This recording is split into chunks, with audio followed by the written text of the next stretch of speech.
I never thought being home alone could be so terrifying until that night. It was one of those quiet nights where the silence feels heavy and every little noise suddenly stands out like a warning bell.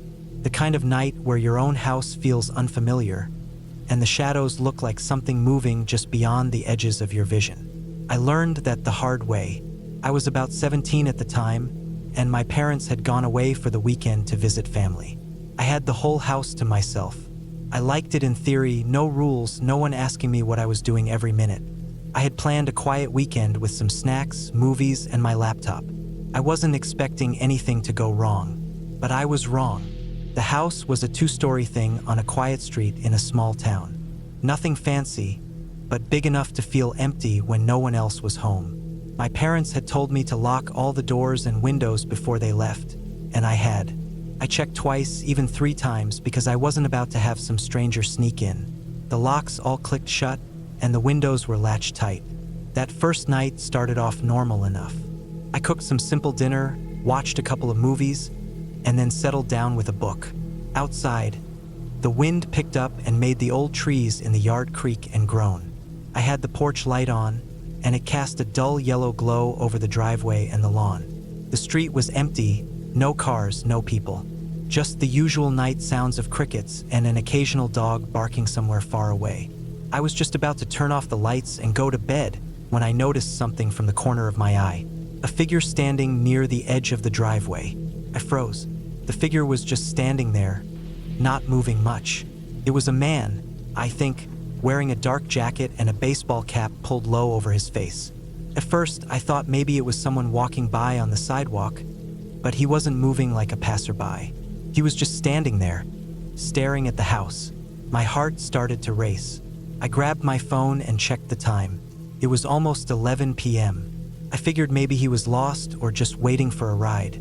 But something about the way he stood, so still and silent, didn't sit right with me. I didn't want to get too close to the windows, so I edged toward the front door, quietly locking it again. I shut the curtains a little to block the view, but I kept watching. The man stayed there for a while, then slowly started to walk down the driveway toward the sidewalk.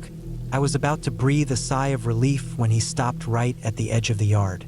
He pulled out a small flashlight and shone it toward the house. I ducked back, heart pounding. I wasn't sure what to do. I thought about calling the police, but hesitated. What would I say? There's a guy standing outside my house? It might seem like a prank call or overreacting, but I couldn't shake the feeling that this wasn't just some random person. I decided to lock myself in my room upstairs, the one at the back of the house. From there, I had a clear view of the backyard and the side windows. I closed the door and locked it tight. I texted a close friend to tell them what was happening and asked them to check in on me in a little while. For the next hour, I barely moved. Every sound made me jump. The creak of the floorboards, the rustling of leaves in the wind, the distant hum of cars passing by on the main road. Outside, I saw the man again, walking slowly past the front of the house, now on the sidewalk. He wasn't trying to hide. He just moved like he was watching me, like he was waiting for something. I remembered my parents had a security camera system, but the monitors were downstairs in the living room. I didn't want to go down and risk being seen. Instead, I grabbed my laptop and tried to connect to the cameras remotely, but the internet was slow and kept cutting out. After a while, I heard the back door creak open. I froze.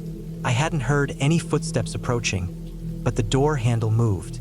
I couldn't see the back door from my room, but the noise was clear. Someone was trying to get in. My heart hammered in my chest. I grabbed a heavy lamp from the bedside table and waited. The handle twisted again, slowly, and then the door started to move just a little. Someone was pushing against it. I screamed silently in my head. I called the police as quietly as I could and told them my address, whispering that someone was trying to get in my back door. The dispatcher told me to stay calm and that officers were on the way. The handle stopped moving, and I heard footsteps retreating quickly. I watched through the window as the man I saw earlier disappeared into the darkness down the street. I stayed locked in my room, phone in hand, until the police arrived. They searched the house, checked all the windows and doors. The back door lock had been tampered with but hadn't fully given way. The officers told me it was good I called when I did, and they stayed for a while to make sure I was safe. After they left, I didn't sleep all night. I sat in my room with all the lights on, double-checked every lock, and didn't stop thinking about what could have happened if I hadn't noticed the man outside or if I hadn't called the police. The next day, my parents came home early, and I told them everything.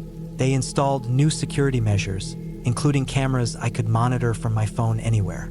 They said they'd never seen anything like it in our neighborhood, but that didn't make me feel any safer. I realized that being home alone doesn't just mean you're by yourself. It means you have to be alert in ways I never thought about before. The world outside can be dangerous in quiet, unexpected ways. That night taught me how fragile safety really is, how quickly things can turn from normal to scary. I still live in that house, but I never forget the night someone was outside, close enough to touch, watching, waiting. And every time I hear a strange noise, I remember how it felt to be truly alone with fear creeping just outside the door.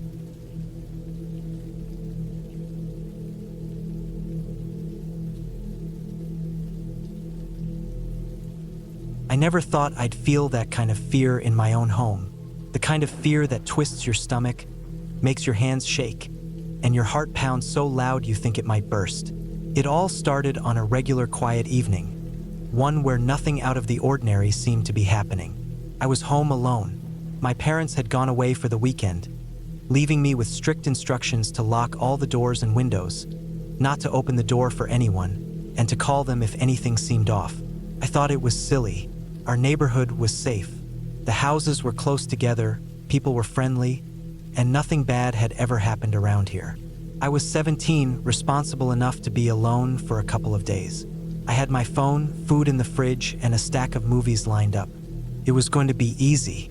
That first night, everything was fine. I made dinner, watched a couple of movies, and went to bed early. The house was quiet except for the soft hum of the refrigerator and the occasional creak of the old wooden floor settling. Nothing strange at all. The next day, I spent most of it studying and doing chores. I cleaned the kitchen, vacuumed the living room, and even tried to fix the squeaky hinge on the back door. I was halfway through a new book when I noticed something odd.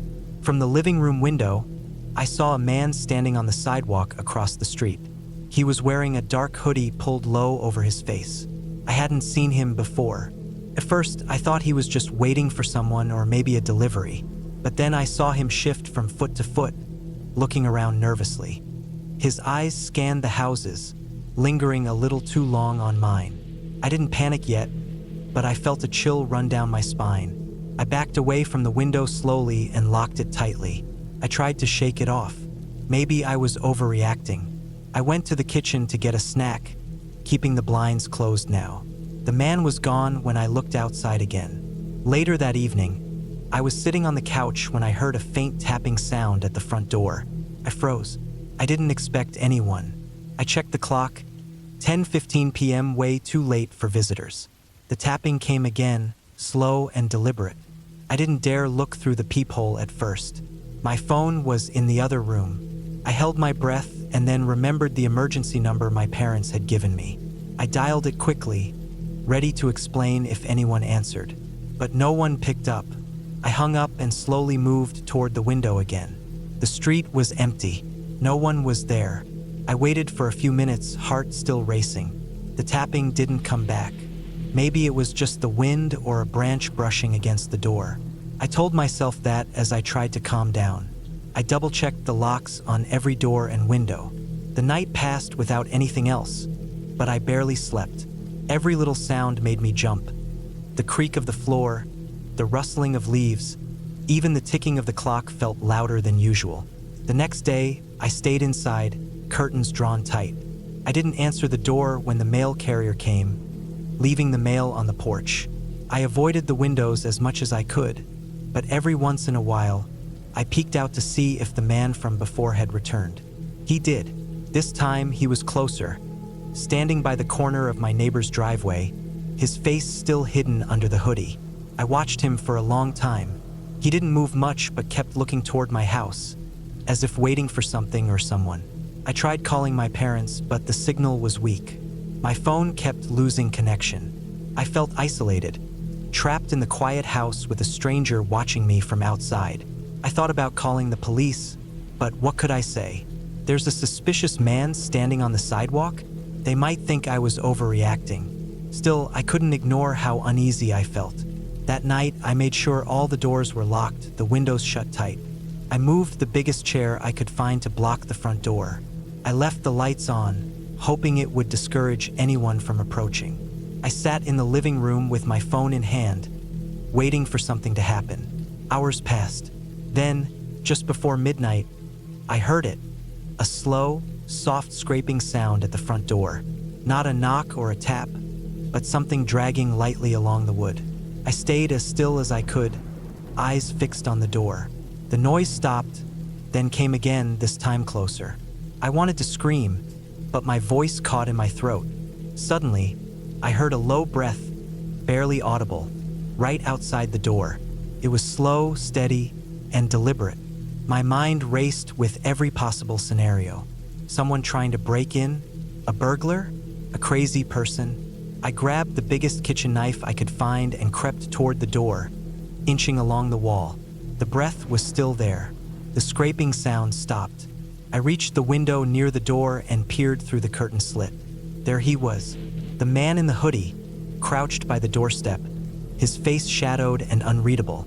He was looking directly at the door handle, testing it gently. I slammed my fist on the window frame.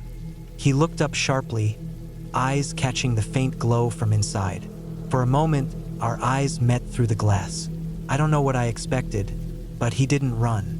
Instead, he slowly stood up and took a step back, still watching me. Then, without another sound, he turned and disappeared into the darkness. I locked the door again, heart pounding so loud I was sure the neighbors must hear it. The next morning, I called the police. I told them everything. How a strange man had been outside, how he tried the door, how scared I was. They said they would send someone to check the neighborhood. I also called my parents, who promised to come home early. The police officer who came was kind but serious. He checked the locks, looked around the yard, and took notes. He found footprints near the door, smeared dirt where the man had tried the handle. The officer told me someone might have been casing the house, looking for a way in. That day, my parents came home early. I felt safe again, but I couldn't forget that night. For weeks after, I was nervous every time I heard a sound outside or saw a shadow near the window. The man never came back, but I changed how I lived in my own home. I kept the doors locked, the curtains drawn, and always had my phone close. Looking back, I realized how close I came to danger. It wasn't a story of ghosts or monsters, just a real person with unknown intentions. That was the scariest part, knowing that real threats don't need fantasy. They just need a moment of weakness, an unlocked door, or an empty house. I'm more careful now. I learned that fear isn't about what you imagine, but what you see and feel in the moment. And sometimes, the scariest thing is knowing that someone might be right outside your door, waiting for the wrong moment to get in.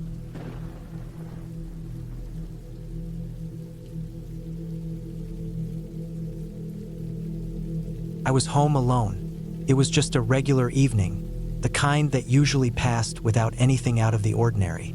My parents were out visiting some friends, and I had the whole house to myself. I didn't mind it much. Being alone sometimes gave me a chance to relax, watch TV, and just do whatever I wanted without anyone interrupting me. It was a Saturday, early spring, and the sun had just set, leaving behind a cool, quiet night. The house I lived in was a small, single-story place on a quiet street. The kind of street where the neighbors were friendly but not close enough to hang out every day. Most people just kept to themselves. The porch light was on, shining over the front yard that was still a bit muddy from the last rain. The trees around the yard cast long shadows across the grass, making everything look darker than usual. Inside, the living room was warm from the heater, and the soft hum of the fridge in the kitchen was the only steady noise. I was sitting on the couch in the living room, my laptop on my lap, scrolling through videos. I wasn't really paying attention to much else. Outside, the wind moved the branches gently, and a few leaves drifted down. I liked the quiet nights like this. There was something peaceful about the house when it was just me. Suddenly, I heard a faint noise coming from outside. It was soft at first, almost like someone stepping on dry leaves or maybe a small branch snapping. I stopped what I was doing and listened. The sound didn't come again right away. I thought it might have been a raccoon or some other animal wandering through the yard. That was normal enough. I tried to ignore it and went back to watching my videos. A few minutes later, the noise came back. This time it was closer.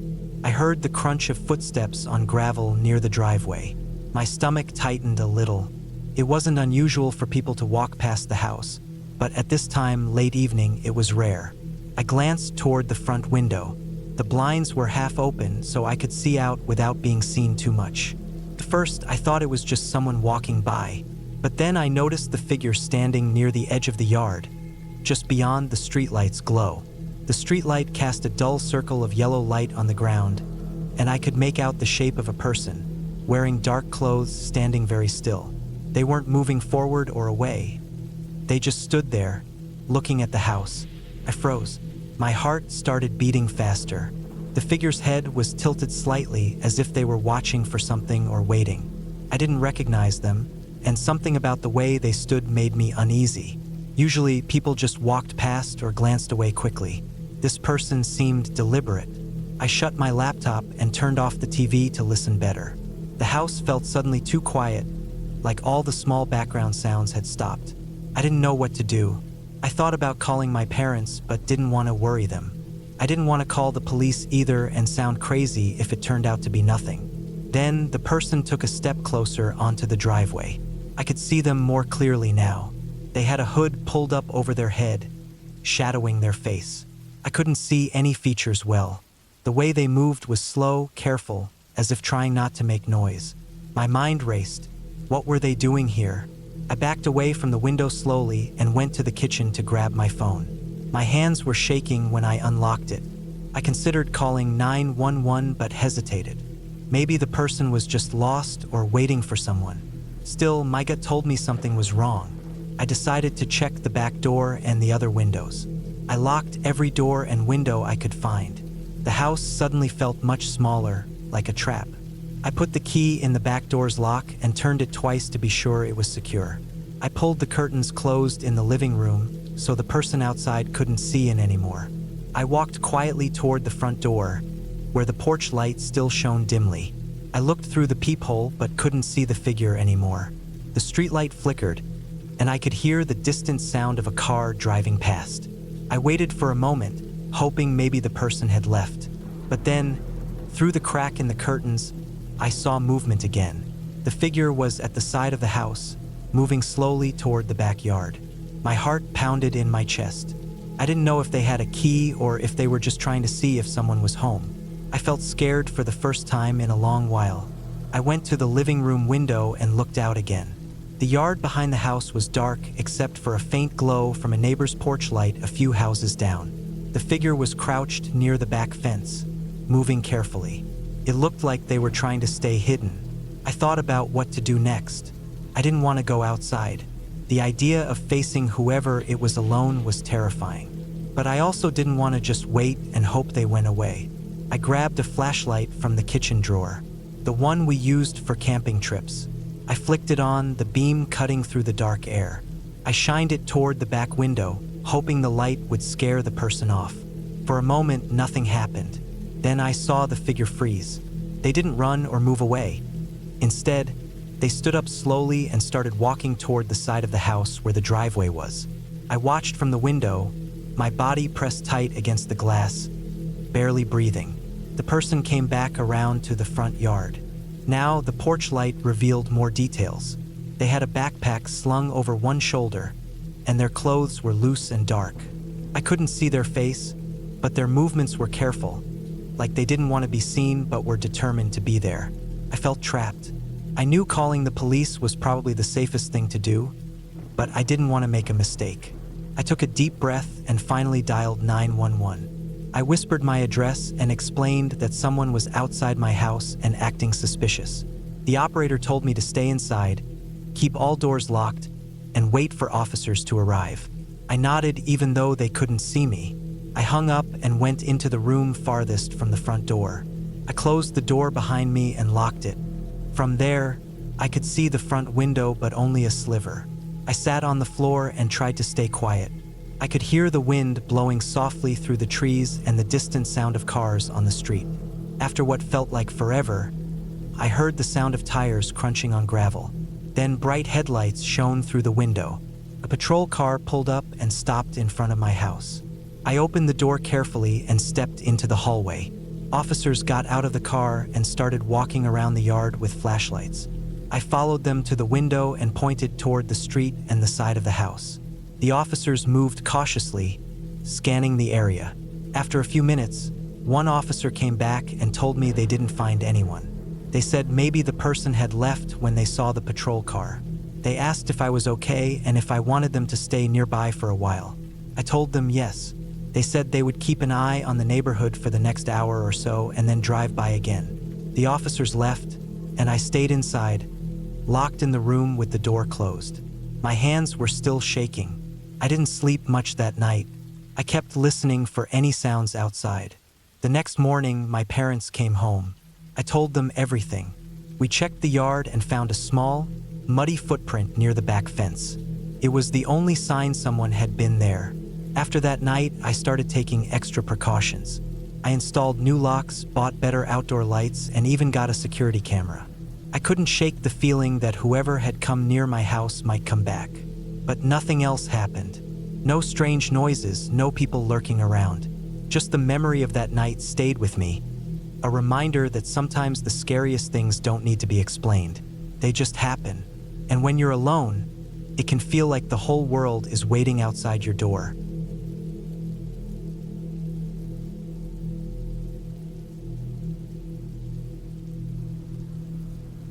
It was a cold evening in late autumn when I found myself alone at home for the first time in weeks.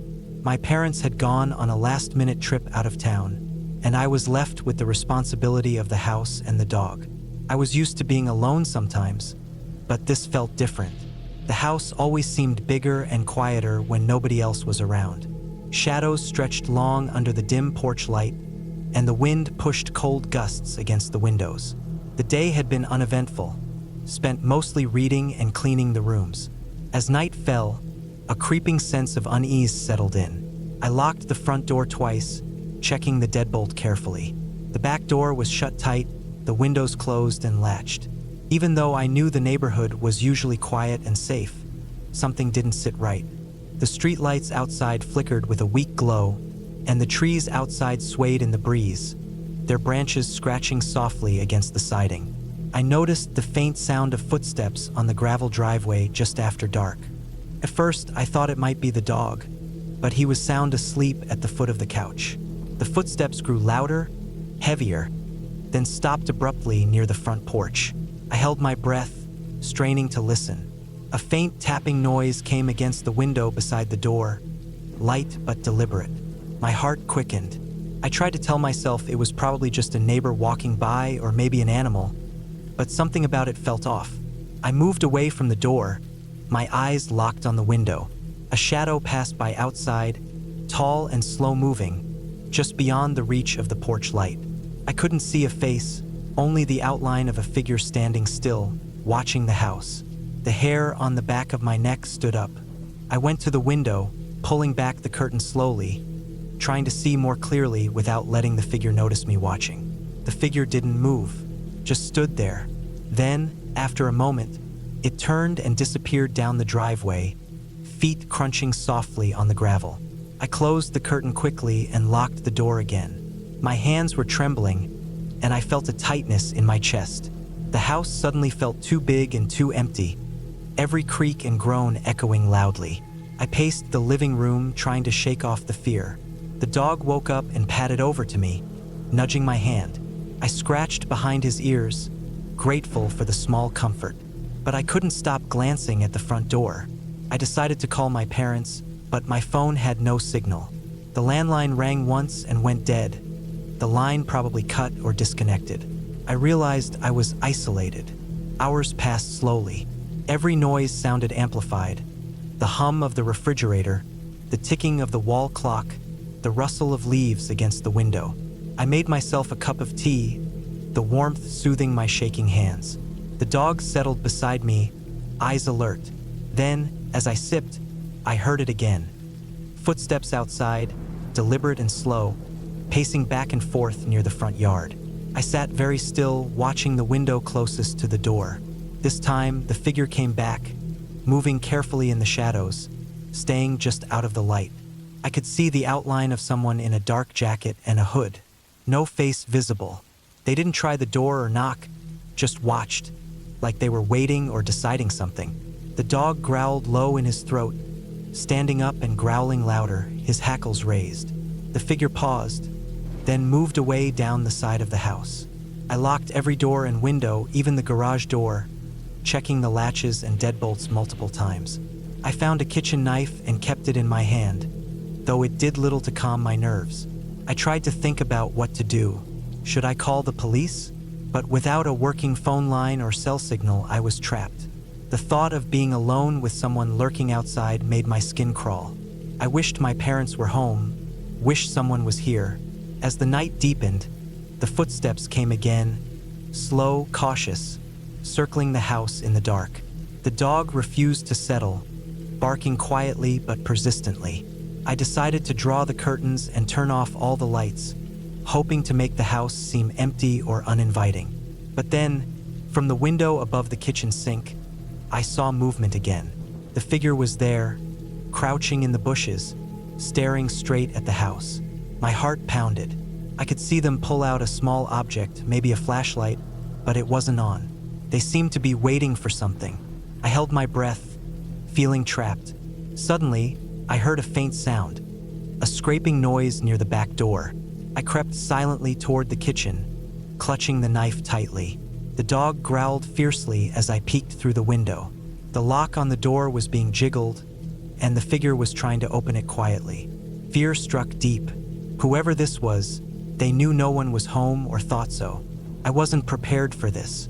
The back door was old and not as sturdy as the front. I backed away slowly and headed for the hallway where my parents kept their emergency phone. It was an old cordless model with a separate base station, but thankfully it worked on a different frequency and was still active.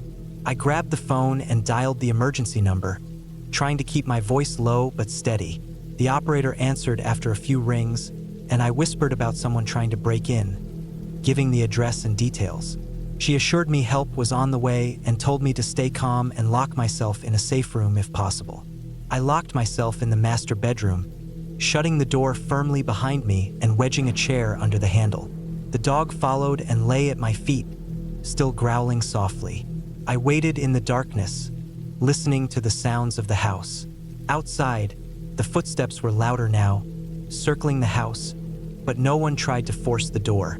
I heard a tapping on the bedroom window. My heart leapt. I glanced toward it, my breath shallow. It was the figure, standing just out of reach, fingers drumming lightly against the glass. The figure moved away after a few moments, fading into the night. The sound of distant sirens grew louder, then flashing lights appeared outside the window. The police had arrived. I opened the door slowly, stepping out with the dog at my side.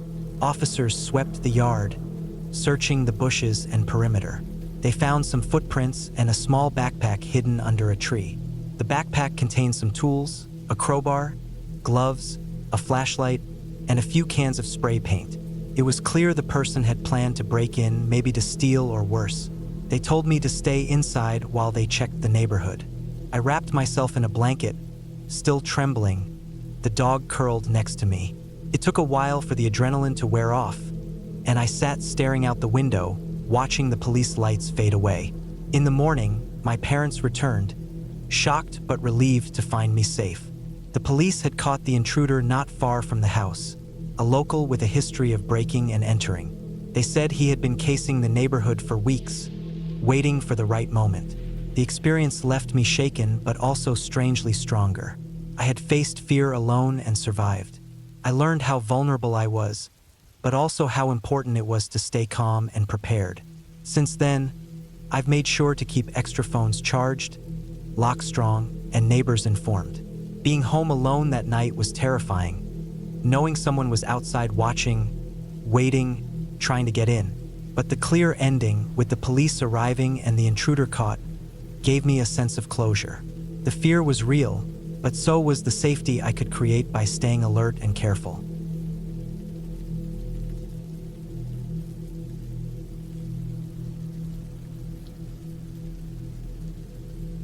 I was alone at home on a Saturday evening. My parents had gone out for a dinner party, and they told me I'd be fine by myself for a few hours. I wasn't scared or nervous. This wasn't the first time I'd been left alone. The house felt quiet just the way I liked it. I had the TV on, but the volume was low because I was trying to focus on a book. It was already dark outside, the kind of dark that seems to swallow everything whole, and the streetlights cast long, soft pools of yellow light over the sidewalk. I glanced out the window from my spot on the couch. The street was empty. I liked watching the occasional cars pass by or the neighbors coming home. Tonight, nothing moved. The house creaked now and then, small noises that came from settling wood or the wind brushing through the trees in the yard. The wind was strong enough to make the branches tap against the windows. I didn't mind the sounds. I knew them, and they made me feel that the house was alive in a calm way. I finished my book and decided to get a glass of water from the kitchen. The kitchen was at the back of the house, with a window over the sink that looked out onto the backyard and the side of the street. As I poured the water, my eyes drifted to the window, and that's when I noticed something strange. At first, I thought it was just a shadow, maybe a trick of the light or a branch moving. But then I saw a figure standing near the edge of the yard, by the side gate. The person wasn't moving much, just standing there, looking toward the house. I froze for a moment. My heart started beating faster. The figure was wearing dark clothes, and the hood of a jacket covered their head, hiding most of their face. I couldn't tell if they were a man or a woman. My mind raced. Was this someone I knew? A neighbor? It didn't feel right. I stepped back slowly from the window. The feeling of unease grew like a knot tightening inside me. The person didn't move for a long time. I thought about calling my parents, but my phone was upstairs, and I didn't want to leave the kitchen and lose sight of that figure. I grabbed the cordless phone from the counter, but then I remembered my parents had told me the answering machine would pick up if no one was home to answer. I debated calling the police, but I wasn't sure if this was an emergency or just some weird coincidence. After a minute that felt like an hour, the figure started to move slowly toward the front of the house, stepping carefully on the grass. I could see them better now. Their movements were deliberate, slow, as if they didn't want to be noticed, but there was no hiding in plain sight either. I took a deep breath, trying to calm myself down. The streets were quiet. There were no cars or people passing by, no one to call for help. I decided to lock all the doors and windows on the ground floor. I walked through the house quickly, checking each lock. The front door was locked tight, the back door too. I even closed the curtains so no one could see inside. But I kept the kitchen window cracked open just a little to hear outside sounds better. Back in the living room, I sat down with the phone in my hand, ready to dial emergency services if needed. I turned off the TV to listen carefully. The house was too quiet now, except for the sound of my own breathing and the ticking of the clock on the wall. I looked through the small gap between the curtains at the front window. The figure was now standing just by the edge of the driveway, near the streetlight. I could see their face a little more clearly now. There was something off about it. The eyes looked cold and empty, scanning the house like they were searching for a way in. I thought about calling a neighbor, but I didn't want to make any noise that could alert the person outside. The idea of being helpless made my skin crawl. I was alone. My parents were miles away. If this person wanted to break in, I was all on my own. Suddenly, the figure crouched down and started fiddling with something near the bottom of the fence. I couldn't see exactly what, but I guessed it was a tool, maybe a crowbar or some kind of device to open the gate. My hands trembled as I held the phone. I realized I had to do something. I couldn't just sit there and wait for whatever was coming. I thought about all the security advice I'd heard. Stay quiet, don't open the door, call the police immediately. But I had no clear evidence yet that this was a break-in attempt. It might have been someone lost or confused, but my gut told me otherwise. I quietly moved to the front door and checked the peephole. The person was still there, now standing up and looking around like they were waiting for someone or something. I couldn't see any other people on the street. Then, I remembered the emergency kit my parents kept in the hall closet. It had a flashlight, a whistle, and a small pocket knife. I grabbed the kit and took the flashlight in my hand, turning it on with a soft beam. It wasn't much, but it could help me see better in the dark. With the kit in one hand and the phone in the other, I moved to the back door and double-checked the locks again. I peeked through the window and the person was gone. That made me feel a little less tense, but I stayed alert. Someone had been lurking just outside, and I didn't know what they wanted. I decided to call the police. My hands shook as I dialed the number. When someone answered, I spoke calmly, telling them about the person I saw outside, describing their clothing and behavior. The operator told me officers were on their way and advised me to stay inside, lock all doors and windows, and not engage with the person. I followed those instructions. I moved all the way to the living room and closed the curtains tight. I turned off all the lights, hoping to make the house look empty. I sat down on the couch, gripping the flashlight tightly. Minutes passed like hours. Every noise made me jump. The creak of the floorboards, the rustle of leaves, the distant barking of a dog. I tried to tell myself it was nothing, but my heart kept pounding in my chest. Then, I heard a soft knock on the front door. Not loud, just a gentle tap, tap, tap. My breath caught in my throat. I didn't move. The knocking stopped after a moment. I waited. No footsteps, no sounds, just silence. The police arrived a little later, their car lights flashing in the street. I opened the door carefully, relieved to see real people outside. I told them everything I had seen and heard. They searched the area but didn't find anyone. The officers stayed with me until my parents got home a few hours later. I felt safer then, but the memory of that night stayed with me. I learned that being home alone is not just about being by yourself. It's about being ready and aware of the world outside, and knowing how to protect yourself when the shadows start moving.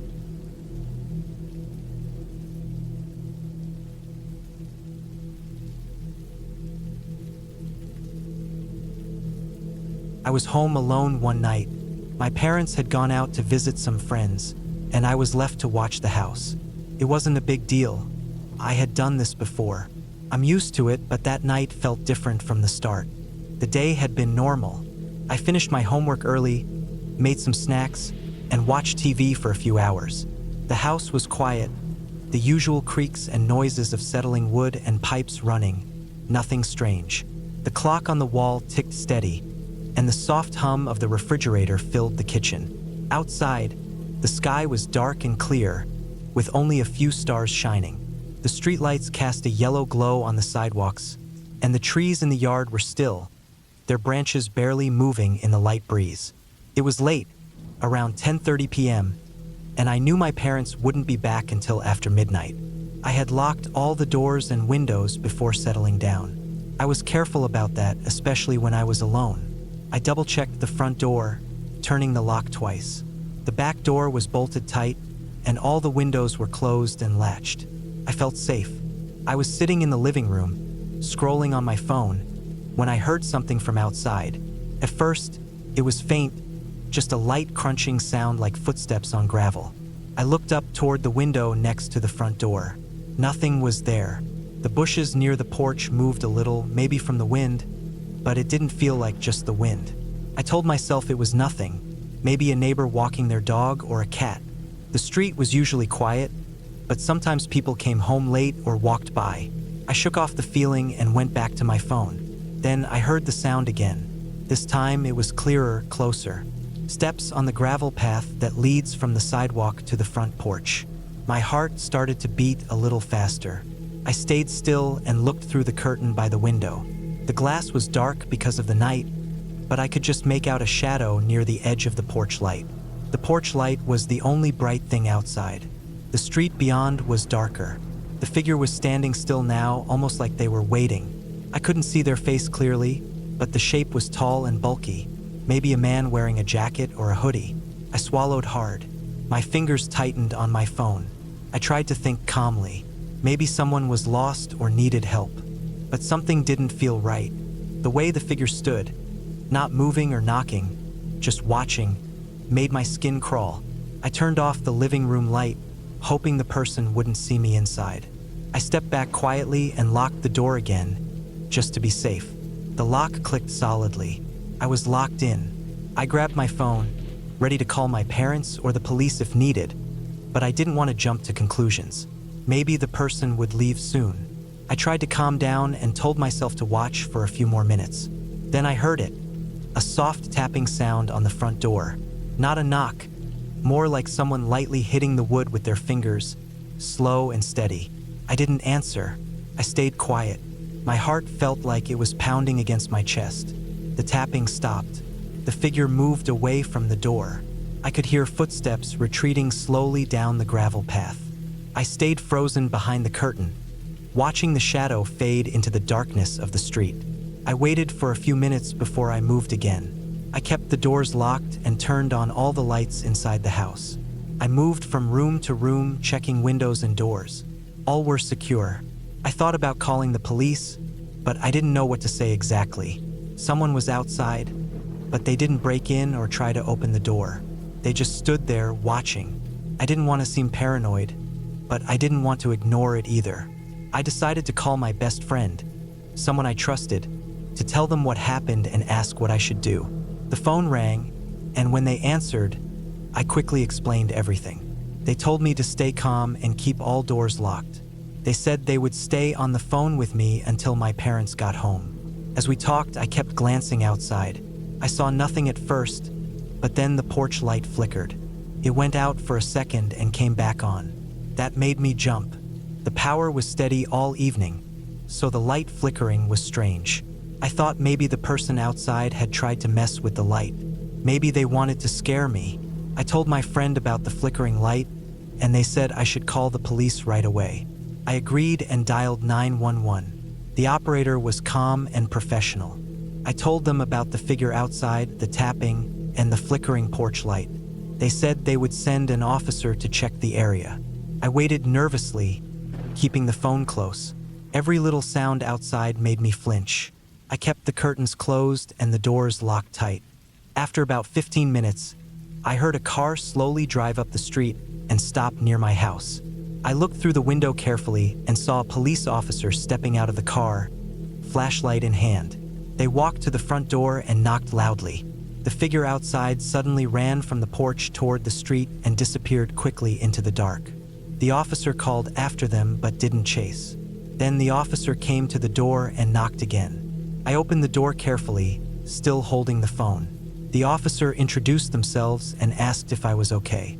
I explained everything, and they said they would search the neighborhood for the person. They stayed with me for a while, checking the doors and windows.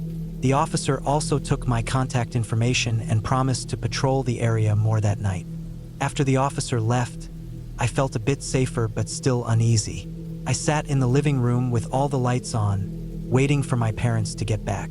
Eventually, around 1 a.m., my parents came home. I told them everything. They were upset but glad I stayed safe and called the police. They checked the house again and said we would install extra security cameras and better outdoor lighting. The next day, the police reported that neighbors had seen a man walking around the area, acting suspicious. They caught him a few streets away. He had no clear reason for being there and no permission to be on anyone's property.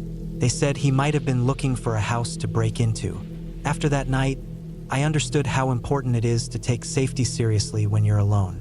I learned to always lock every door and window and to keep my phone close. I also realized that sometimes people outside your house aren't just passing by. They could be watching or waiting for the right moment. That night stuck with me for a long time, but I was glad it ended clearly. The police found the person, no one got hurt, and I was safe inside my home.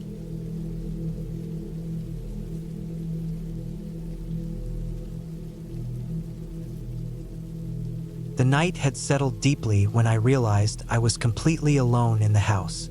My parents had gone out for the evening, leaving me with strict instructions to stay inside and lock every door and window. I was used to being alone for a few hours, but this time felt different, heavier, somehow. The house was bigger than I remembered, or maybe it was just the silence that made every sound echo unnervingly.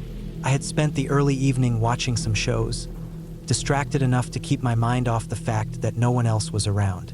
The clock ticked steadily on the wall, its quiet rhythm filling the spaces between the creaks and groans that old houses always made. Outside, the wind had picked up, rustling the leaves on the trees and making the shadows dance against the curtains. I checked the locks again on the front door. They were all secured, as they should be. The windows too, everyone latched shut.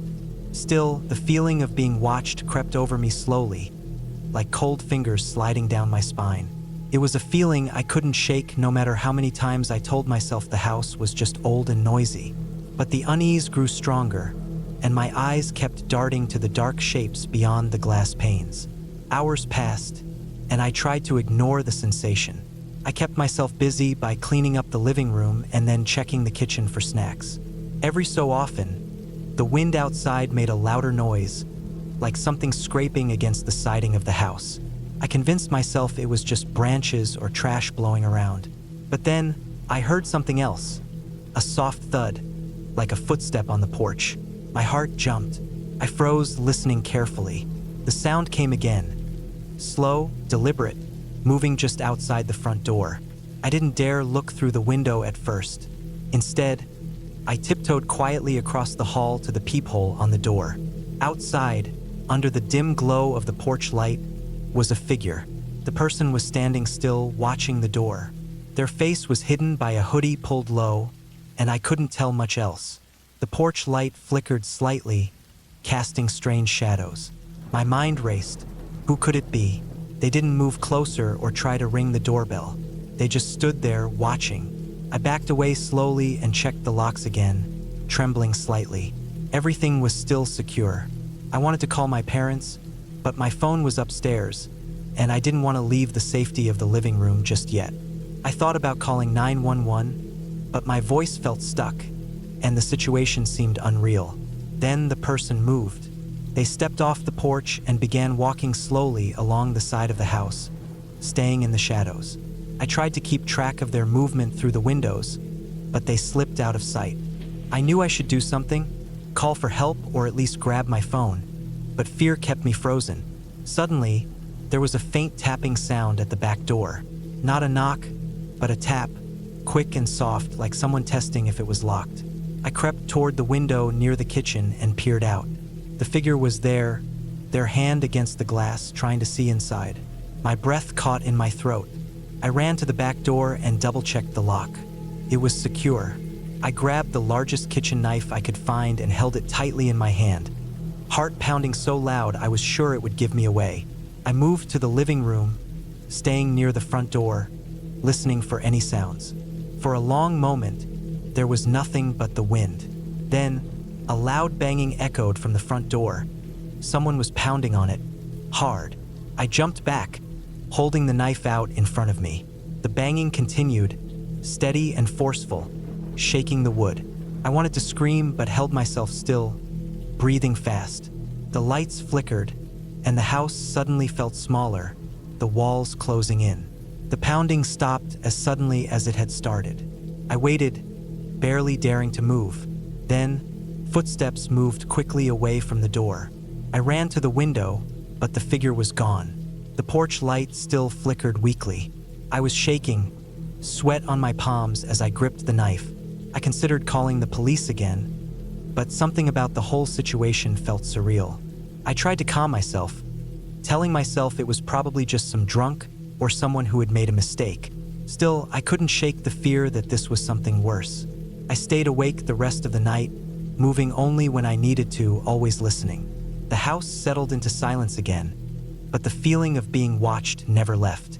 At dawn, when the sky began to lighten, I checked the house thoroughly, doors, windows, every lock.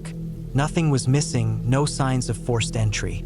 When my parents came home, I told them everything. They called the police and reported the incident. Later, the officers came to check the house and the neighborhood. They said there had been recent reports of someone suspicious lurking in the area, possibly casing homes to rob. It turned out the figure I saw was a man looking for an easy target, someone alone in a quiet house. He had moved on when he realized I was awake and aware. The police increased patrols after that night, and the neighborhood felt safer again. That night changed me. I realized how vulnerable being alone could feel, how quickly normal sounds could become terrifying. I learned to trust my instincts and to never ignore the smallest sign that something isn't right. Even now, whenever I'm home alone, I double-check every lock, every window, and keep a phone close. That night was a harsh lesson, a reminder that danger doesn't need ghosts or monsters. Sometimes, it's just a person standing silently outside your door, waiting for a chance.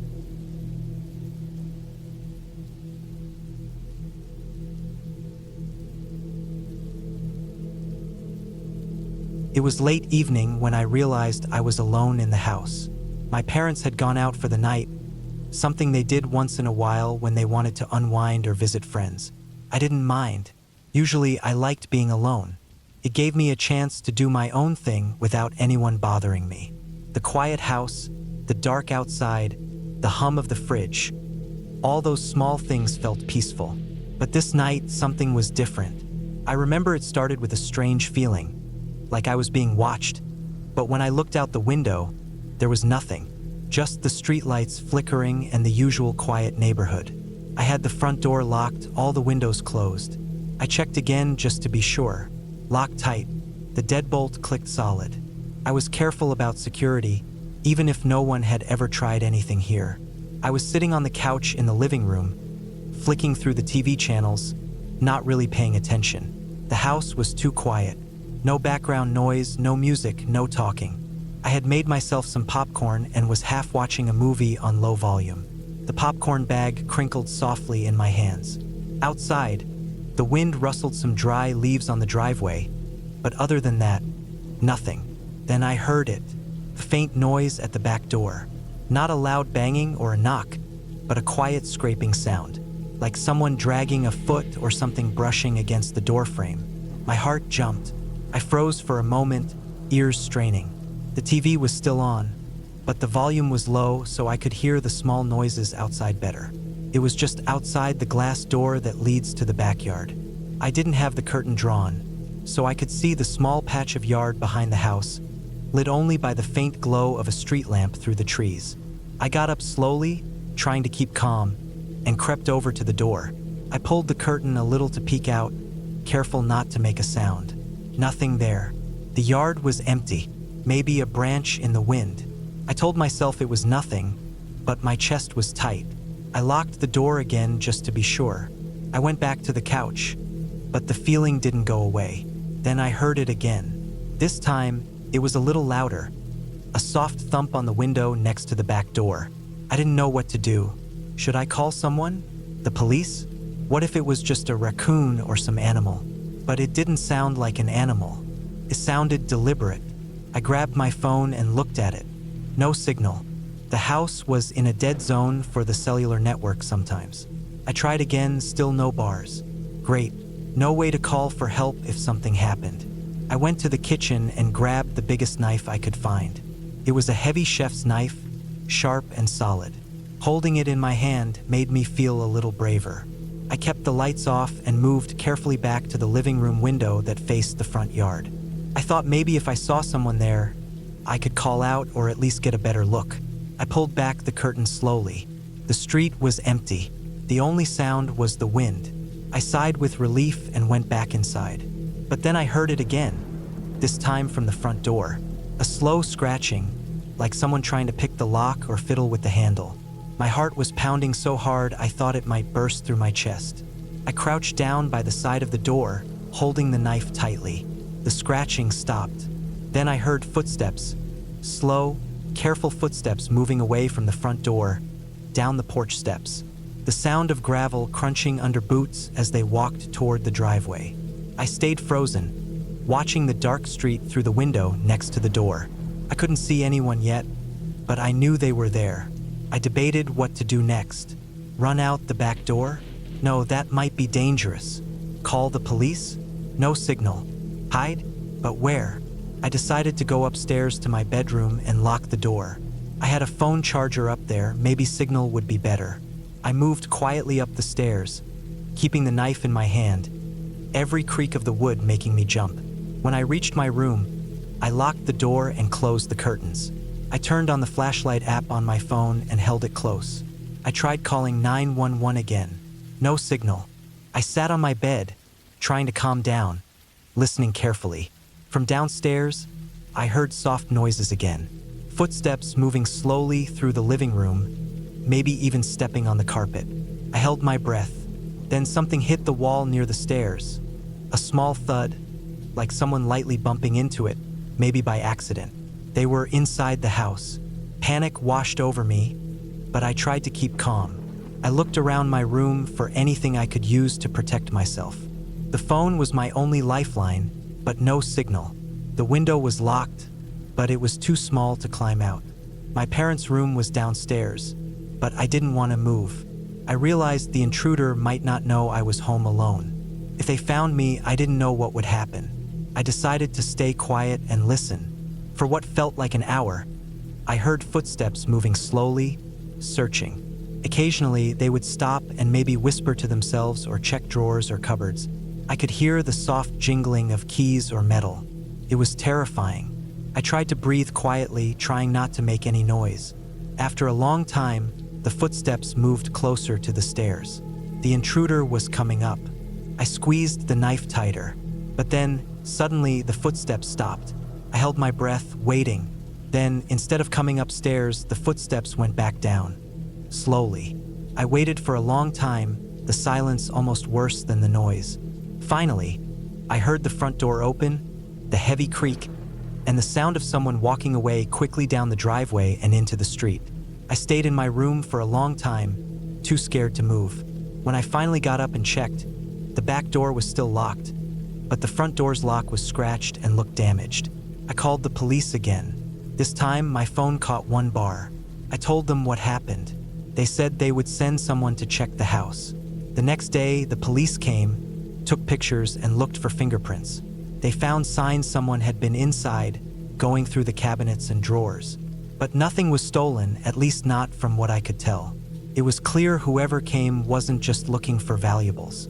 Maybe they wanted to see if anyone was home or were planning something worse. My parents were furious I had been left alone, but I knew this would change how we handled things from now on. We installed security cameras, better locks, and got a dog. The experience stuck with me. I never felt completely safe in that house again, but I learned to trust my instincts, to take small noises seriously, and to prepare for the worst even when things seemed calm.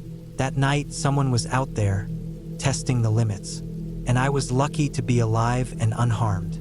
But it was a close call that changed how I saw my own home, a place that suddenly didn't feel so safe anymore.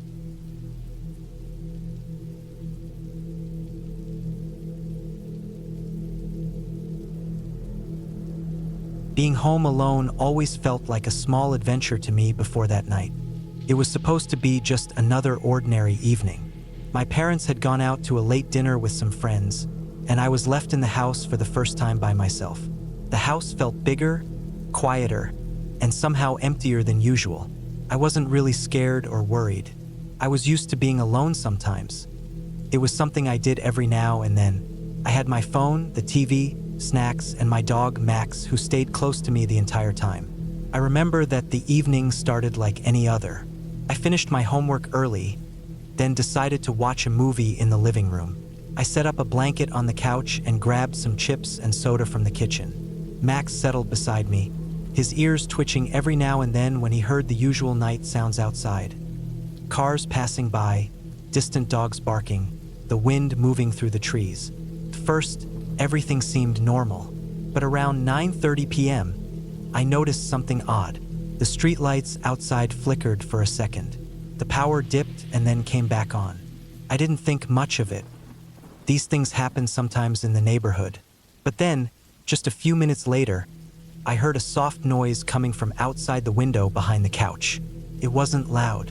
It was more like a subtle shuffle, like someone moving slowly or creeping near the house. Max immediately stood up, his body stiff, ears pointed straight, and low growls starting in his throat. I froze. My heart started beating faster. I turned my head slowly to look out the window. It was hard to see in the dark, but the porch light was on, and I could make out a shadow just beyond the edge of the porch. It didn't look like one of the neighbors, and I didn't recognize it at all. The figure was wearing a dark hoodie with the hood pulled up, hands in the pockets, standing completely still. The shadow was just there, watching the house. I sat very still, holding my breath, trying to convince myself it was nothing. Maybe just someone waiting for a ride or lost. But I couldn't shake the feeling that something was wrong. I tried to think about what to do next. Calling my parents seemed logical, but they probably wouldn't pick up since they were at a restaurant. I thought about calling a neighbor, but I didn't want to bother anyone just yet. I decided to keep watching quietly from the window. Minutes passed, and the figure still didn't move. Then, I noticed something else. The shadow turned and started moving slowly along the side of the house, towards the backyard. My stomach twisted. I didn't want to believe what I was seeing, but it was clear someone was outside, moving around my house when no one was supposed to be. I grabbed my phone and texted my parents, telling them what I saw and asking them to come back or call me soon. No reply. I tried calling 911 but hesitated because I wasn't sure if it was an emergency yet. What if I was wrong? What if it was just someone walking their dog? The thought didn't comfort me at all. I looked around the house to make sure the doors and windows were locked. Every single lock was turned tight. The deadbolt on the front door clicked, and the back door handle didn't budge when I pulled on it. I checked the side windows and they were all shut. The house was secure, but knowing someone was out there made me feel exposed. I went back to the living room window. Max was now pacing nervously near the door. His growls were deeper, more warning than before. The figure was still outside, now crouching near the back fence, as if trying to avoid being seen. I couldn't see his face, but I could feel his eyes looking toward the house. Suddenly, the porch light flicked off. The house went darker, and I had to squint to make out the figure. I reached to turn on the hall light so I could see better, but as I did, I heard a loud banging noise at the front door. My heart jumped into my throat. Someone was trying to get in. I rushed to the door, clutching my phone in one hand and a heavy flashlight in the other. The banging stopped as quickly as it started, replaced by the sound of footsteps running away across the lawn. I pressed my ear to the door but heard nothing now, only the wind moving through the trees. I called 911, finally deciding that this was an emergency. I told them someone was outside my house trying to break in, and they said officers would be there quickly. While I waited, I stayed near the locked door, keeping the flashlight ready. Max sat close to me but remained alert, ears twitching at every small noise. Outside, I could hear movement again, footsteps circling the house, the soft scraping sound of something dragging over the concrete, the sound of a window being quietly opened somewhere in the back. My blood ran cold. I moved to the kitchen where the back window was. I looked out the small glass but saw only darkness. Then I noticed the screen was loose, partially pulled out. Someone was trying to get in through the window. I pulled the screen back and pushed the window shut tightly, then locked it. Max growled sharply. I moved away quickly, backing toward the front door. The sound of footsteps outside was getting louder. The person was moving faster now, and I heard the scrape of boots on the concrete driveway. The porch light flicked back on, and I caught a glimpse of the shadow again, standing near the front gate. I felt trapped.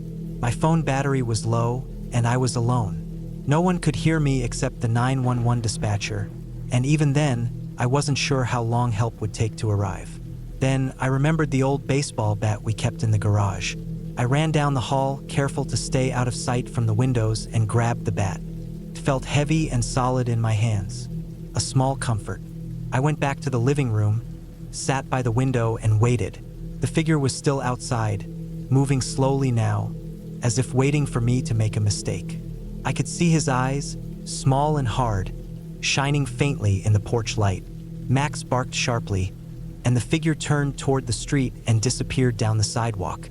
Minutes later, I heard sirens in the distance. Police cars came fast, lights flashing. Officers surrounded the house, checking every corner and searching the yard.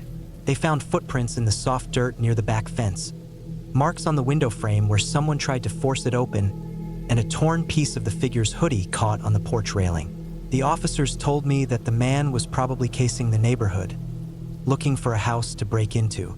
They said it was lucky I locked everything and called them right away.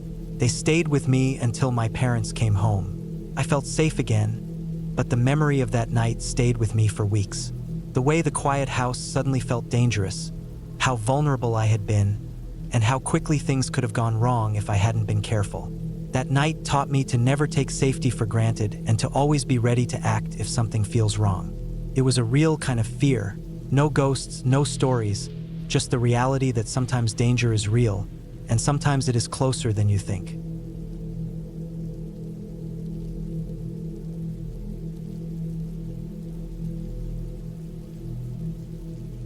I never thought being home alone could feel so terrifying.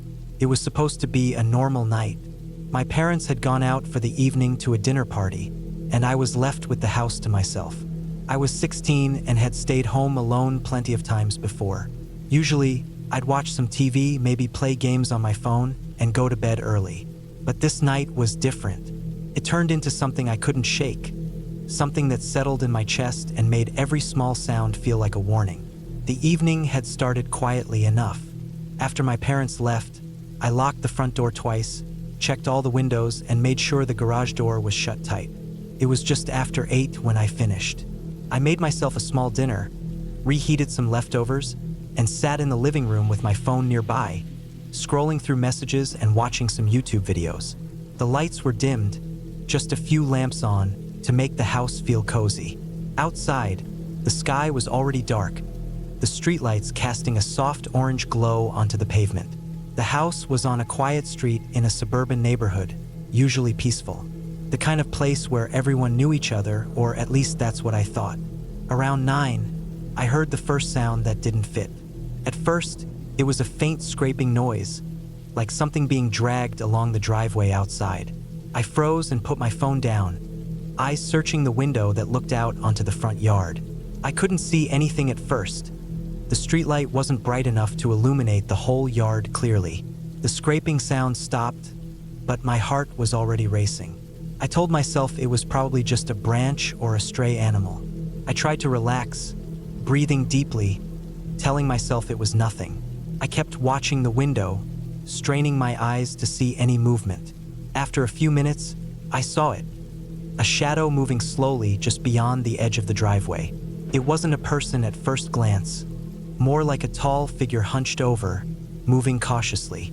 My breath caught, and I stepped back from the window, my pulse pounding in my ears. I considered calling my parents, but decided they wouldn't be back for hours, and they might just worry me more. I didn't want to call the police either, not yet. What if I was wrong? What if it was someone harmless, like a neighbor's kid or a lost dog? I wasn't sure what to do. The figure moved closer to the porch. I saw it clearly now. It was definitely a man, dressed in dark clothes, wearing a hood that shadowed his face. He reached up and tried the door handle. It was locked. I swallowed hard and moved away from the door, my mind racing. I thought about calling the police again, but hesitated. What if he heard me? What if he decided to break in? The man tried the door handle again, more forcefully this time. Then he stepped back and moved toward the side of the house. I watched as he walked slowly along the wall, looking for another way in. I ran to the kitchen window, the one that looked out into the backyard. My heart jumped when I saw him there, standing in the shadows near the fence, peering inside. I quickly pulled the curtains closed and locked the window. My hands were shaking. I realized I hadn't locked that window earlier. A cold sweat broke out on my skin. I moved to check the rest of the house, locking every door and window I could find. I double-checked the back door, the garage door, and even the basement door. I made sure the alarm system was on. It was one of those basic home alarms my parents installed years ago, mostly just a loud siren and flashing lights. I sat back down in the living room, my phone clutched tightly in my hand. I debated calling the police. Finally, I dialed 911 and stayed quiet, listening for any sound outside. I told the operator what I saw, where I was, and asked for help. The operator told me officers were on their way and to stay inside, keep the doors locked, and not open the door for anyone until the police arrived. I sat in the living room, barely breathing, eyes glued to every window. Time stretched painfully. The house felt smaller, more suffocating. Every creak of the floor, every whistle of the wind made me jump. I thought about what I would do if he managed to get in. I had no weapons, no way to protect myself except for the locked doors and windows. I remembered the old baseball bat in the closet upstairs. I got up slowly, trying not to make a sound, and grabbed it. The minutes crawled by. Then I heard footsteps on the porch. Slow, deliberate steps like someone testing their weight. I backed away from the window and hid behind the couch. The front door rattled. The handle jiggled. The man was trying to force the door open. My pulse was so loud in my ears I thought it would burst. Suddenly, flashing red and blue lights appeared through the windows. I heard the sound of a siren in the distance. The man froze. I could hear him mutter something. Then he took off running down the street. I stayed still, gripping the bat until the police knocked loudly on the front door. They came inside, checking the house carefully. They found footprints around the back of the house, near the garden fence, where the man had tried to get in through a window that I had thankfully locked just in time. The officers told me the man had been seen in the neighborhood before, suspected of breaking into homes to steal valuables. They stayed until my parents returned, making sure I was safe and reassuring me. After that night, I never felt safe home alone again. I changed the locks, installed extra security cameras, and always made sure to double lock every window and door. The memory of someone lurking outside trying to break in stayed with me for a long time. But the scariest part wasn't just the man outside. It was how quickly a normal night turned into a nightmare. How close I came to being trapped in my own home, completely alone and vulnerable.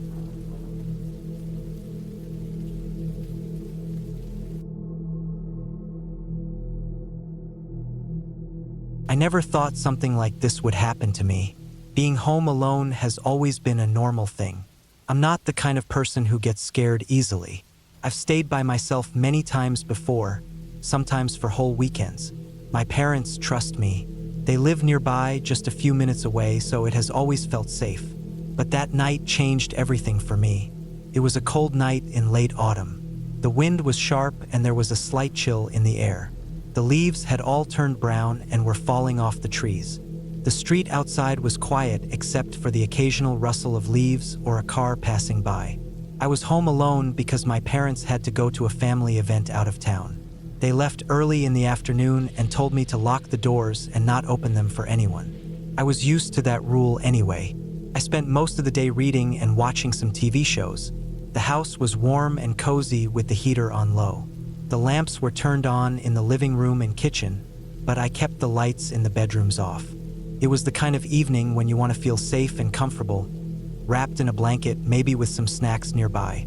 That's how I was feeling. I had eaten dinner early, around 6.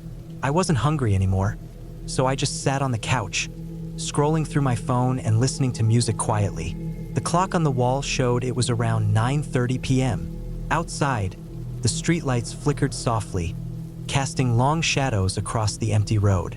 The only sounds were the wind brushing past the trees and the occasional bark of a distant dog. Then, without any warning, I heard it. A soft but distinct sound near the back door. At first, I thought it might be the wind knocking a branch against the window or maybe a squirrel. But the sound repeated, a slow, deliberate scraping noise. It was something moving outside, right next to the door. My heart rate quickened. I stayed still, trying to listen carefully. The house was quiet except for the noise outside. It sounded like someone was trying to move something heavy or drag something along the ground. It was not a usual animal sound. I tried to tell myself it was probably nothing, just a stray cat or a raccoon. But the noise kept going, more persistent now. I looked toward the window near the door, but the curtains were closed. I debated opening them to see outside, but something inside me told me not to. I felt a cold feeling in my stomach. The sound stopped. Then I heard footsteps. Heavy footsteps moving slowly around the corner of the house. I could almost imagine someone walking carefully, trying not to make too much noise, but still there. I stood up quietly, walking to the window and peeking through the curtains.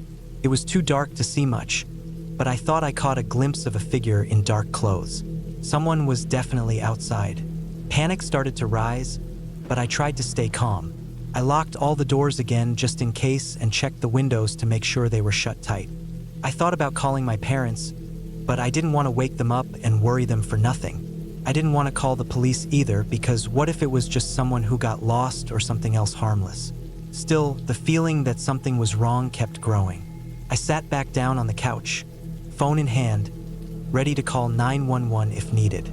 Then I heard a faint tapping on the front window, a slow, steady tapping. I froze. It wasn't a branch or the wind. Someone was tapping on my window, trying to get my attention. I didn't move. I didn't want to give away that I was home alone. I switched off the lights in the living room so it wouldn't be easy to see inside. The tapping stopped. Then there was silence for what felt like a long time. I tried to listen to anything else. Breathing, footsteps, movement. But all I could hear was my own heart pounding in my chest. Suddenly, I heard a loud bang on the back door. It wasn't just a knock. It was a full-force bang, like someone was trying to break it down. I jumped, my breath catching in my throat. I knew I had to do something fast. I ran to the kitchen and grabbed a knife from the drawer. It was small but the sharpest thing I could find quickly. Then I moved to the phone and dialed 911. I stayed quiet, whispering my address and telling the operator that someone was trying to get inside. I stayed near the phone, knife in hand, listening carefully. The banging on the door continued for a few minutes, then suddenly stopped. I waited for what felt like forever. I didn't dare move. I just sat down on the floor, back against the wall, clutching the knife tightly. After about 10 minutes, I heard footsteps walking away from the house, slow but steady. I held my breath until the sound disappeared completely. Then I called my parents. They told me to stay calm and wait for the police. They were coming home right away. Not long after, I heard the sound of a car pulling up. It was my dad. He ran inside and locked the doors behind him. I told him everything. The police came quickly and searched the area. They found footprints around the house and marks on the back door, where someone had tried to force it open. Luckily, the door was strong and locked properly, so they couldn't get in. It turned out that a man who had recently escaped from prison had been spotted in the neighborhood. He was dangerous, and the police believed he was looking for a place to hide. That night, I realized how vulnerable I was, how easy it could have been if I had not been careful. Since then, I never take being home alone lightly. I always make sure every door and window is locked, and I keep my phone close. I even installed extra security cameras and motion lights around the house. I don't want to feel that fear again. But most of all, I learned that sometimes danger doesn't come from the shadows or from stories you hear. It comes from real people, real threats, and you have to be prepared to face them. That night will stay with me forever.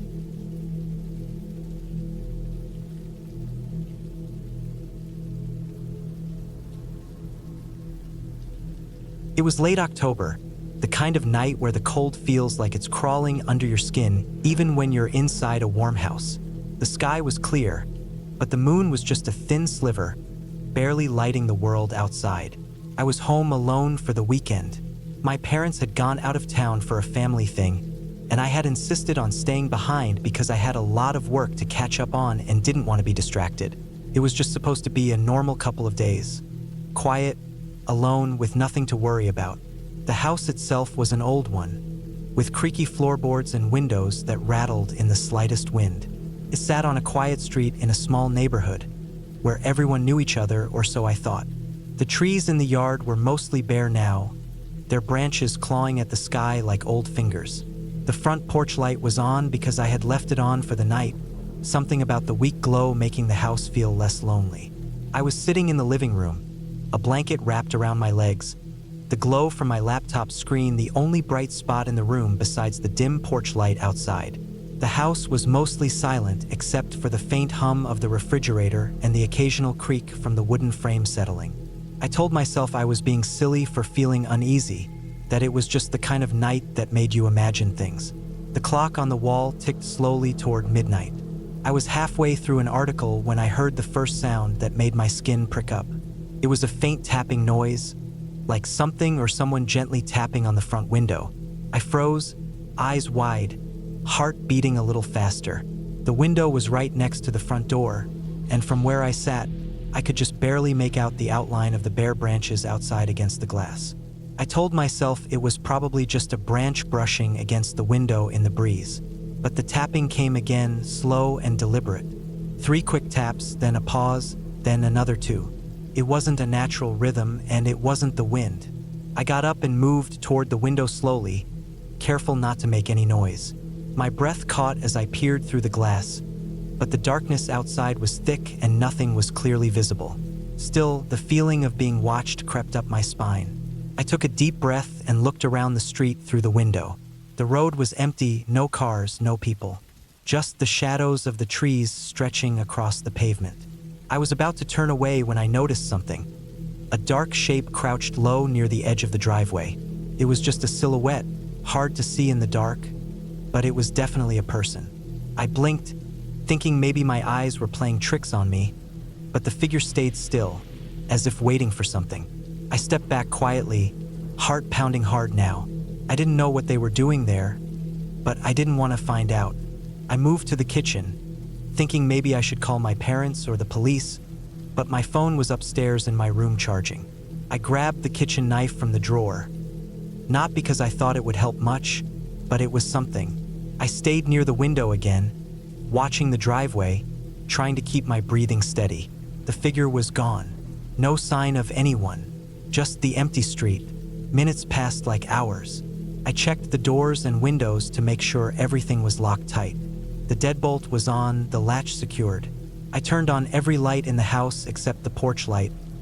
I didn't want to draw attention outside. I sat down again, trying to calm myself, telling myself that maybe someone was just messing around or had gotten lost. But the image of that crouched figure in the dark stayed burned in my mind. Then the tapping started again, this time on the back door. I didn't want to look. I didn't want to know, but I had to. The back door had a glass panel near the top, and I moved slowly toward it, knife in hand. Through the glass, I saw a man standing there, just barely visible under the faint light from the neighbor's porch down the street. His face was turned away, but his posture was tense, like he was waiting for me to open the door. I backed away quickly. I thought about yelling, about calling for help, but I was alone, and this man could hear me. I moved toward the phone on the kitchen counter and grabbed it, dialing 911 with trembling fingers.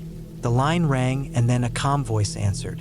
I whispered my address, trying not to make any noise. The operator told me to stay on the line and keep the doors locked. I could still hear the tapping, slower now, but deliberate. Then a soft scraping sound like someone trying to pry the door open. The lock held, but the noise sent chills racing through me. Minutes felt like forever. I stayed on the phone, gripping the knife, glancing out the window every few seconds. The man was still there, but now he was moving slowly, as if checking the back of the house. I watched as he moved toward the fence separating my yard from the neighbors. Then suddenly, the street lights flickered. The whole neighborhood was going dark. The power had gone out. The porch lights went off, the street lights died, and the house plunged into near total darkness except for the dim glow from my phone screen. The man vanished into the shadows. My heart pounded so hard I thought it might burst. I stayed perfectly still, trying to listen. I heard footsteps crunching on the gravel near the side of the house. The fence gate was old and rusty. The creaking as it opened was loud in the dark. I crept toward the side window to get a better look. Through the dark, I saw the man climbing through the fence gate, moving toward the side of the house, inching closer to the back door. I knew then he wasn't just some lost person or prankster. He was trying to get inside. My fingers shook. I tried to remember if there was anywhere in the house I could hide. The basement was too scary, and the closets didn't feel safe. The front door was too far, and the back door was the one he was targeting. I grabbed my phone and tried to keep the line open with 911, but the call was patchy. The signal was weak, probably from the power outage. The operator kept telling me to stay calm and that police were on their way. I didn't feel calm. The footsteps got louder, closer. Then the scraping at the door again, more forceful. The lock rattled. I gripped the knife tighter, standing just out of sight near the kitchen counter. The back door handle twisted. The lock gave way with a sickening click. He was inside, My breath stopped. I didn't move, didn't make a sound. I heard the door open slowly, then the scraping noise of shoes on the floor. I backed away carefully, moving toward the stairs that led to the second floor, hoping to get away. The footsteps stopped for a moment near the kitchen. I could hear the man breathing, slow and heavy. I climbed the stairs quietly, trying not to make any noise. I reached the top and locked my bedroom door behind me. I moved to the window and peered outside. The power was still out, the street dark and silent except for the faint hum of my phone's screen. I dialed 911 again, this time from my cell phone. The call connected, and I whispered my address, telling them the man was inside the house. The minutes dragged on, my ears straining for any sound below. Suddenly, I heard footsteps on the stairs. Slow, cautious, deliberate. The man was coming up. I moved to the closet in my room, slipped inside, and shut the door quietly. The closet was cramped, but it felt safer than anything else. The footsteps stopped outside my bedroom door. There was a long pause. I could hear the man breathing, the scrape of his shoes on the carpet. Then, without warning, the door handle rattled. The door pushed open a crack. I held my breath, clutching the knife close. But then, footsteps retreated down the stairs. The house was silent again. I stayed in the closet for what felt like hours, until I heard sirens in the distance. The police arrived, flashing lights cutting through the darkness outside. They searched the house and the yard but found no sign of the man. He had vanished into the night. I never forgot that night. The feeling of being so vulnerable, so alone in my own home, haunted me for weeks afterward. The police told me he was likely a burglar who tried to break in when he thought no one was home. But why had he waited outside so long? Why had he tried the back door after failing to get in quietly? I never got answers, but I made sure after that night to always lock every door and window, to keep my phone close, and never to ignore the small sounds outside. The house felt different afterward, like the safety I once took for granted had been shattered. And sometimes, late at night, when the wind rattles the windows, I still hear faint tapping, and my heart skips a beat, reminding me of the night someone was outside, waiting, just beyond the glass.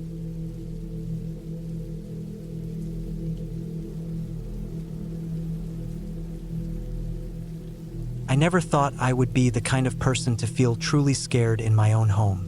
I always considered myself rational, calm, and in control, but that night changed everything. It started like any other evening, quiet and ordinary, but ended up being one of the most terrifying experiences of my life. One that I can still replay in my mind, every detail vivid and raw. I was home alone on a chilly autumn Friday night. My parents had gone out of town for the weekend to visit some relatives, leaving me with the house to myself. I was used to being alone sometimes, but usually I had friends over or at least someone checking in. This time it was just me. I had planned a quiet night, some food, a movie, maybe a bit of reading. Nothing unusual. The house was the typical two-story suburban home with a small front yard and a backyard fenced off by a tall wooden fence. The neighborhood was peaceful, and I never had any problems before. The street was lined with trees, their leaves crunching softly in the wind outside. After making myself a simple dinner, just some pasta, I settled in the living room with the TV on low volume. The clock on the wall ticked steadily, the hum of the heater the only other sound filling the room. Outside, the wind rustled the leaves, and an occasional car passed by, its headlights briefly casting shadows through the windows. Around 9 o'clock, I noticed something odd. The front porch light was flickering. It wasn't a constant flicker, just a few moments where it dimmed, then brightened again. At first, I thought it might be a bulb going bad or a loose wire. I figured it was nothing to worry about. I stood up to check, walking over to the front window that looked out onto the porch and street. The curtains were thin enough to see through without being seen easily. I glanced outside, expecting to see nothing but the empty, quiet street, maybe a squirrel or some stray leaves swirling in the breeze.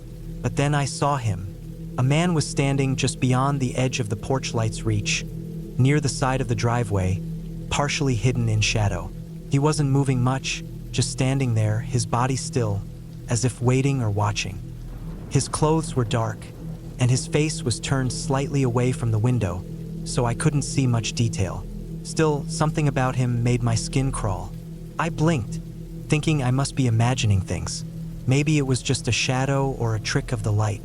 I looked again, and he was still there in the same spot, not moving. That's when my heart began to pound.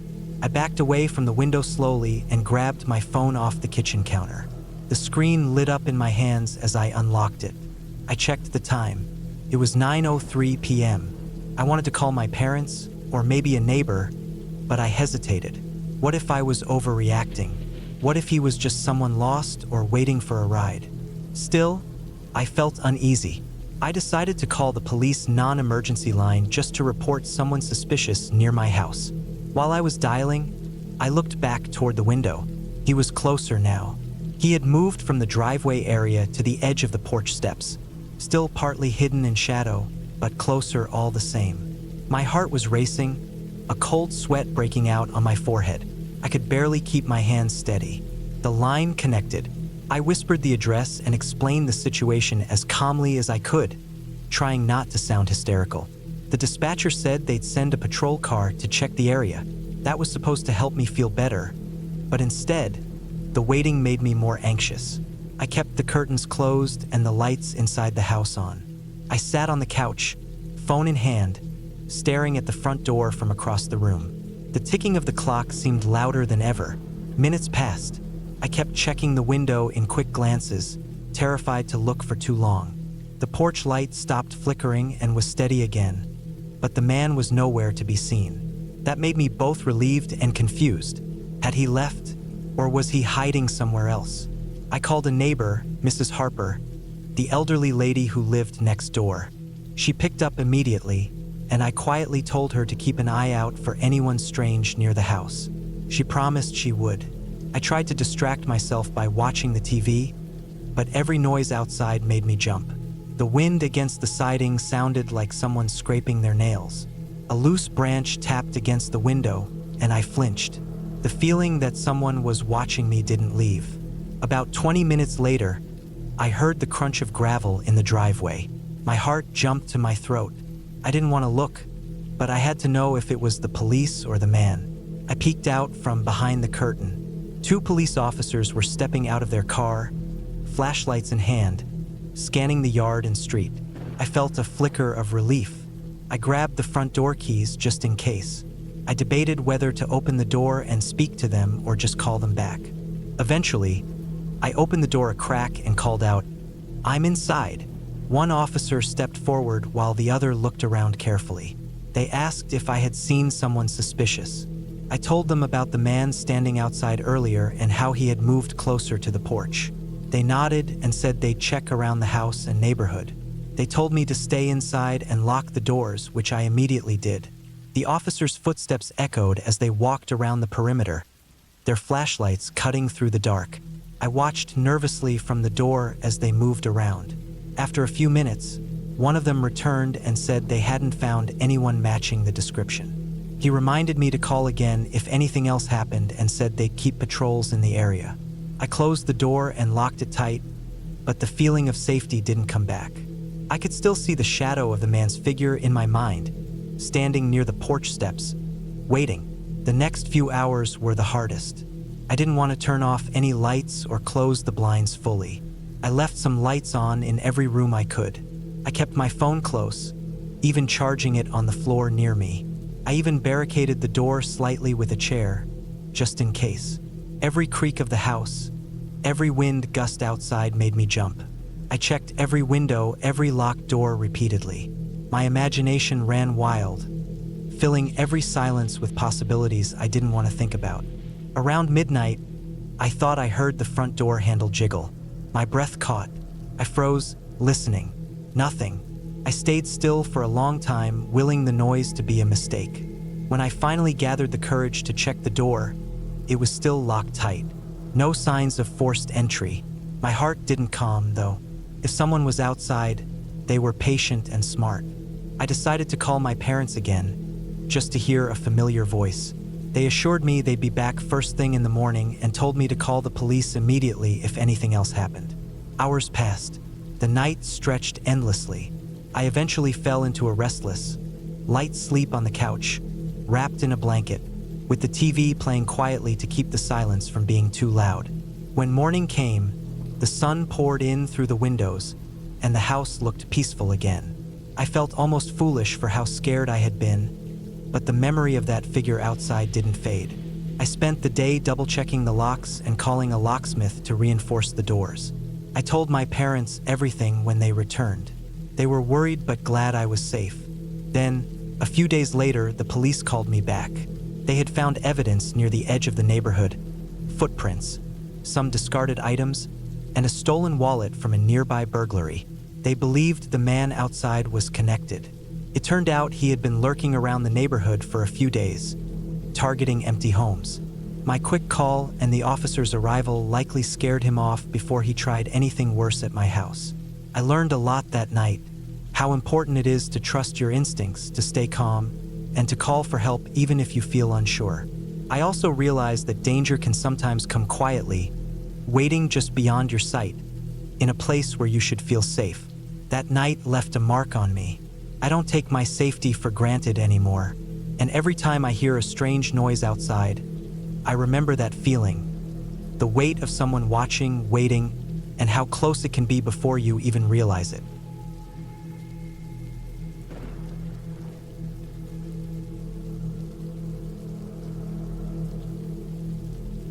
I was home alone that night.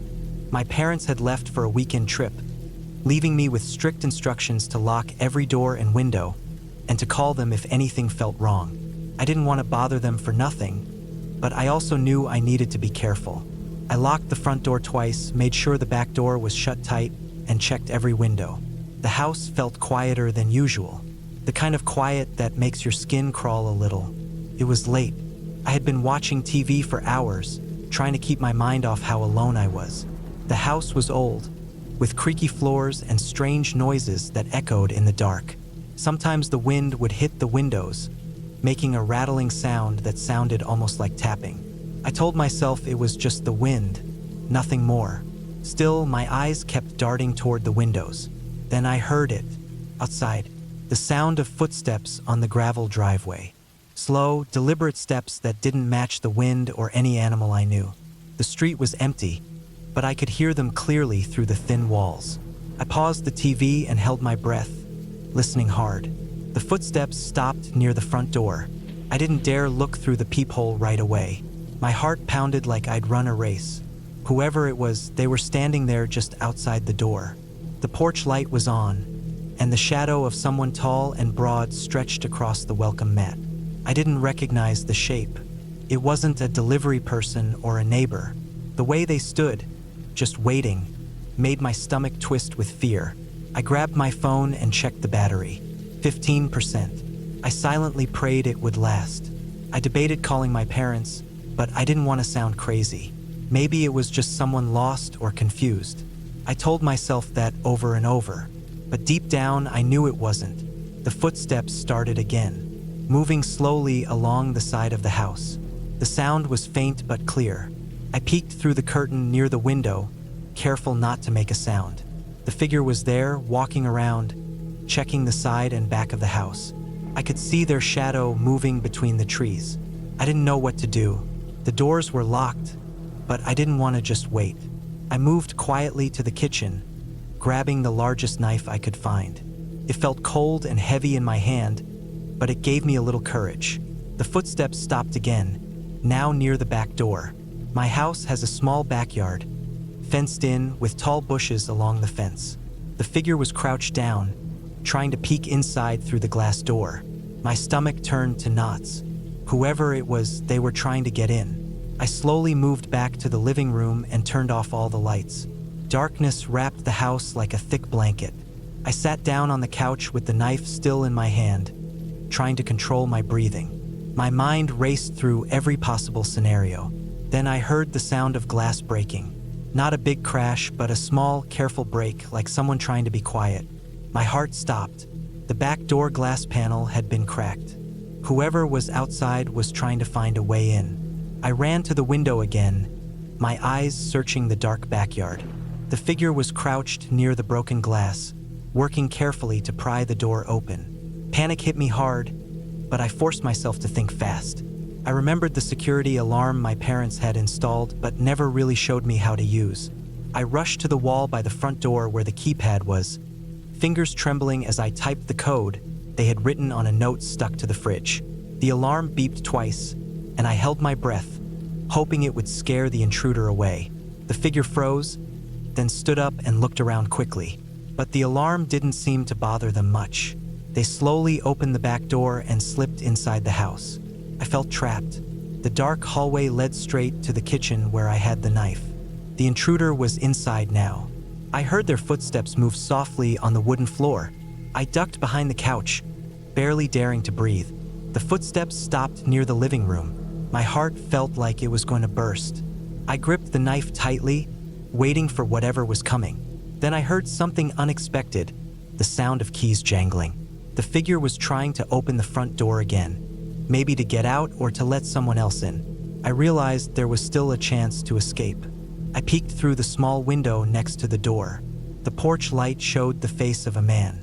He wasn't young, but he looked tough and angry. His eyes scanned the street nervously, and his hands shook slightly. I needed to get out of the house. Slowly, I moved toward the back door, keeping low and quiet. My heart was pounding, but my legs felt strong. I opened the broken door just enough to slip through without making noise. The cold night air hit my face.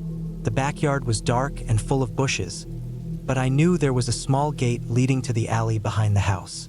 I ran toward it as fast as I could, careful not to trip over the uneven ground. I heard footsteps behind me, fast, chasing. I didn't look back. My breath came in sharp gasps as I reached the gate and threw it open. I slipped out and sprinted down the alley, my shoes pounding on the pavement. I ran until I reached the nearest streetlight, where I stopped, doubled over, trying to catch my breath. I pulled out my phone and dialed 911 with trembling hands. The operator's voice sounded calm and distant, but I told them everything. While I waited for the police, I stayed in the light, watching the dark alley behind me. The man never showed up again. When the police arrived, they searched the house and the neighborhood but found no sign of the intruder. The broken glass and unlocked back door were the only evidence. I learned later from the police that there had been a string of break-ins in the area, and this man was likely one of the criminals. They never caught him. After that night, I made sure the locks were better and installed cameras outside. I never felt completely safe in that house again, but I never wanted to be alone at night either. Being home alone wasn't just quiet anymore. It was terrifying. It was the feeling of someone watching, waiting, and crossing the line between the safety of your home and the danger just outside your door. That night taught me to respect fear, not to let it control me, but to take it seriously. Because sometimes, the scariest stories don't come from the dark corners of your imagination, but from the very real dangers lurking just outside your window.